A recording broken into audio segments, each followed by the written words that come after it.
ನಮಸ್ಕಾರ ಸ್ನೇಹಿತರೆ, ತಮ್ಮೆಲ್ಲರಿಗೂ ಬಿಗ್ ಬಾಸ್ ನ ಅಪ್ಡೇಟ್ ಗೆ ಸ್ವಾಗತ. ಶನಿವಾರ ನಡಿಬೇಕಾದಂತ ಕಿಚ್ಚನ ಪಂಚಾಯಿತಿಯ ಶೂಟಿಂಗ್ ಶುಕ್ರವಾರನೇ ಪ್ರಾರಂಭವಾಗಿ ಈಗಾಗಲೇ ಸಾಟರ್ಡೆ ಎಪಿಸೋಡ್ ಕಂಪ್ಲೀಟ್ ಆಗಿದೆ ಅಂತ ಮಾಹಿತಿ ತಿಳಿದು ಬರ್ತಾ ಇದೆ.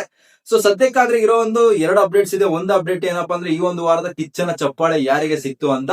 ಅಂಡ್ ಇನ್ನೊಂದು ಅಪ್ಡೇಟ್ ಏನು ಅಂದ್ರೆ ಶನಿವಾರದ ಎಪಿಸೋಡ್ ನಲ್ಲಿ ಕಿಚ್ಚ ಬಾಸು ಸಿಕ್ಕಾಪಟ್ಟೆ ಫೈರ್ ಆಗಿದಾರಂತೆ. ಸೊ ಈ ವಿಚಾರಗಳ ಬಗ್ಗೆ ಕಂಪ್ಲೀಟ್ ಆಗಿ ಮಾತಾಡ್ತಾ ಹೋಗೋಣ. ಮೊದಲಿಗೆ ಯಾರೆಲ್ಲ ಫಸ್ಟ್ ಟೈಮ್ ಚಾನಲ್ ವಿಸಿಟ್ ಮಾಡ್ತಾ ಇದ್ರೆ ಚಾನಲ್ ಸಬ್ಸ್ಕ್ರೈಬ್ ಮಾಡ್ಕೊಂಡು ಬೆಲ್ ಐಕಾನ್ ಮೇಲೆ ಕ್ಲಿಕ್ ಮಾಡಿ. ಸ್ನೇಹಿತರೆ, 15ನೇ ವಾರದಲ್ಲಿ ಬಿಗ್ ಬಾಸ್ ಮನೆಯಲ್ಲಿ ಮಿಂಚಿದಂತಹ ಧ್ರುವಂತು ಮತ್ತೆ ಅಶ್ವಿನಿ ಗೌಡ ಅವರಿಗೆ ಕಿಚ್ಚನ ಚಪ್ಪಾಳೆ ಸಿಕ್ಕಿದೆ ಅನ್ನೋ ಒಂದು ಅಪ್ಡೇಟ್ ಬರ್ತಾ ಇದೆ. 100% ಡಿಸರ್ವ್ ಇದಾರೆ ಈ ಒಂದು ವಾರದ ಕಿಚ್ಚನ ಚಪ್ಪಾಳೆಗೆ ಅಂತಾನೆ ಹೇಳ್ಬೋದು. ಯಾಕೆ ಅಂದ್ರೆ ಬಿಗ್ ಬಾಸ್ ಈ ಒಂದು ವಾರ ನೀಡಿದಂತ ಸರಣಿ ಟಾಸ್ಕ್ ಗಳಲ್ಲಿ ಅಶ್ವಿನಿ ಆಗಿರ್ಬೋದು, ಧ್ರುವಂತ್ ಅವರಾಗಿರ್ಬೋದು ತೋರಿಸಿದಂತ ಆಟ ಇದೆಯಲ್ಲ, ನೆಕ್ಸ್ಟ್ ಲೆವೆಲ್. ಯಾರೇ ಆಗಿರ್ಬೋದು ಅವ್ರನ್ನ ಹೇಟ್ ಮಾಡುವಂತ ಬಿಗ್ ಬಾಸ್ ಪ್ರಿಯರಾಗಿರುವಂತ ವೀಕ್ಷಕರು ಯಾರೇ ಆಗಿರ್ಬೋದು 100% ಈ ಒಂದು ವಾರ ಅವ್ರನ್ನ ಮೆಚ್ಕೊಳ್ಳಬೇಕು. ಅಷ್ಟು ಅದ್ಭುತವಾದಂತ ಆಟ ಆಡಿದ್ರು. ಅಷ್ಟೇ ಅಲ್ಲದೆ ಮನೆಯಲ್ಲಿ ಉಳಿದಂತ ಕಂಟೆಸ್ಟೆಂಟ್ ಗಳೆಲ್ಲ ಸಹ ಧ್ರುವಂತು ಮತ್ತೆ ಅಶ್ವಿನಿ ಗೌಡರ ವಿರುದ್ಧವಾಗಿ ನಿಂತ್ಕೊಂಡ್ರು ಸಹ ಇವರಿಬ್ರು ಎಲ್ಲರೂ ಕುಗ್ಗದೇನೆ ಆಟದ ವಿಚಾರದಲ್ಲಿ ತುಂಬಾ ಸ್ಟ್ರಾಂಗ್ ಆಗಿ ನಿಂತ್ಕೊಂಡಿದ್ದು ಸಹ ಕೆಲವೊಂದು ವೀಕ್ಷಕರಲ್ಲಿ ಮೆಚ್ಚುಗೆ ಪಡ್ಕೊಳ್ಳೋದ್ರಲ್ಲಿ ಯಶಸ್ವಿ ಆಗಿದ್ದಾರೆ. ಅಂಡ್ ವೋಟಿಂಗ್ ಪರ್ಸೆಂಟೇಜ್ ನಲ್ಲಿ ಸಹ ಇದರ ಪ್ರಭಾವ ಬೀರಿದೆ. ಈಗಾಗಲೇ ನಾವೆಲ್ಲ ಸಹ ಚರ್ಚೆ ಮಾಡಿದೀವಿ. ಈ ಒಂದು ವಾರದಲ್ಲಿ ಅಶ್ವಿನಿ ಮತ್ತೆ ಧ್ರುವಂತ್ ಅವರ ಆಟದ ಮೂಲಕ ಫಿನಾಲೆ ವೀಕ್ ಗೆ ಡೇಂಜರ್ ಝೋನ್ ನಿಂದ ಪಾರಾಗಿ ಇವ್ರು ಕನ್ಫರ್ಮ್ ಆಗಿದ್ದಾರೆ ಟಾಪ್ 6 ನಲ್ಲಿ. ಅಷ್ಟರ ಮಟ್ಟಿಗೆ ವೋಟಿಂಗ್ ನ ಗಳಿಸ್ಕೊಂಡಿದ್ದಾರೆ ಅಂತ ಚರ್ಚೆ ಮಾಡಿದ್ವಿ.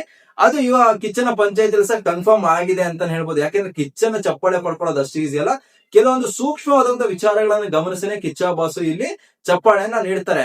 ಅಂಡ್ ಧ್ರುವಂತ ವಿಚಾರದಲ್ಲಿ ಇಲ್ಲಿ ಈ ಒಂದು ಅಪ್ಡೇಟ್ ಯಾವ ತರ ಇದೆ ಅಂದ್ರೆ ಫುಲ್ ಕಂಪ್ಲೀಟ್ ಸೀಸನ್ ಗೆ ಕಿಚ್ಚನ ಚಪ್ಪಾಳೆ ಕೊಟ್ಟಿದ್ದಾರೆ. ಇನ್ನು ದೇವಿಗೆ ಪೂಜೆ ಮಾಡೋ ವಿಚಾರದಲ್ಲಿ ಆಗಿರ್ಬೋದು, ಮನೆ ಕೆಲಸದ ವಿಚಾರದಲ್ಲಿ ಆಗಿರ್ಬೋದು, ಕೆಲವೊಂದು ವಿಚಾರಗಳ ಬಗ್ಗೆ ಮಾತಾಡಿ ತುಂಬಾ ಹೈಪ್ ಮಾಡಿ ಧ್ರುವಂತರಿಗೆ ಚಪ್ಪಾಳೆ ಕೊಟ್ಟಿದ್ದಾರೆ ಅಂತ ಹೇಳಲಾಗ್ತಾ ಇದೆ.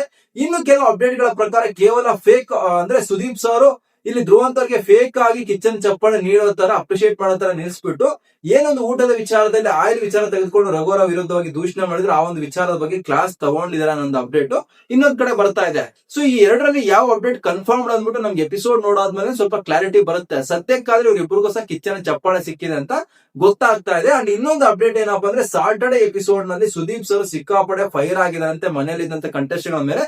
ಇದು ಸ್ವಲ್ಪ ಕನ್ಫ್ಯೂಸ್ಡ್ ಅಂತಾನೆ ಹೇಳ್ಬೋದು. ಯಾಕೆ ಅಂದ್ರೆ ಕಳೆದ ವಾರಕ್ಕೆ ಕಂಪೇರ್ ಮಾಡಿದ್ರೆ ಈ ಒಂದು ವಾರ ಬಿಗ್ ಬಾಸ್ ಮನೆಯಲ್ಲಿ ಅಷ್ಟರ ಮಟ್ಟಿಗೆ ವಾದ ವಿವಾದಗಳಾಗಿರ್ಬೋದು, ಪದ ಬಳಕೆಗಳಾಗಿರ್ಬೋದು, ಜಗಳಗಳಾಗಿರ್ಬೋದು, ಮೈನ್ ಇಂಪಾರ್ಟೆಂಟ್ ಉಸ್ತುವಾರಿಯಲ್ಲಿ ತಪ್ಪುಗಳಾಗಿರ್ಬೋದು ಏನು ನಮಗೆ ಕಾಣ ಸಿಗ್ಲಿಲ್ಲ. ಬಟ್ ಈ ಒಂದು ವಾರ ಯಾಕೆ ಸುದೀಪ್ ಸರ್ ಮನೆಯಲ್ಲಿದ್ದಂತ ಕಂಟೆಸ್ಟೆಂಟ್ ಮೇಲೆ ಅಷ್ಟರ ಮಟ್ಟಿಗೆ ಫೈರ್ ಆಗಿದ್ದಾರೆ ಅಂತ ಅರ್ಥ ಆಗ್ತಾ ಇಲ್ಲ. ಈ ಇರೋ ಅಪ್ಡೇಟ್ ನ ಪ್ರಕಾರ ಇಲ್ಲಿ ಸುದೀಪ್ ಸರ್ ಸ್ವಲ್ಪ ಫೈರ್ ಆಗಿದ್ದಾರೆ, ಸಿಕ್ಕಾಪಟ್ಟೆ ಕ್ಲಾಸ್ ತಗೊಂಡಿದ್ದಾರೆ, ನೀತಿ ಪಾಠ ಮಾಡಿದ್ದಾರೆ ಮನೆಯಲ್ಲಿ ಒಂದು ಕಂಟೆಸ್ಟೆಂಟ್ ಅಂತ ಹೇಳ್ತಾ ಇದಾರೆ.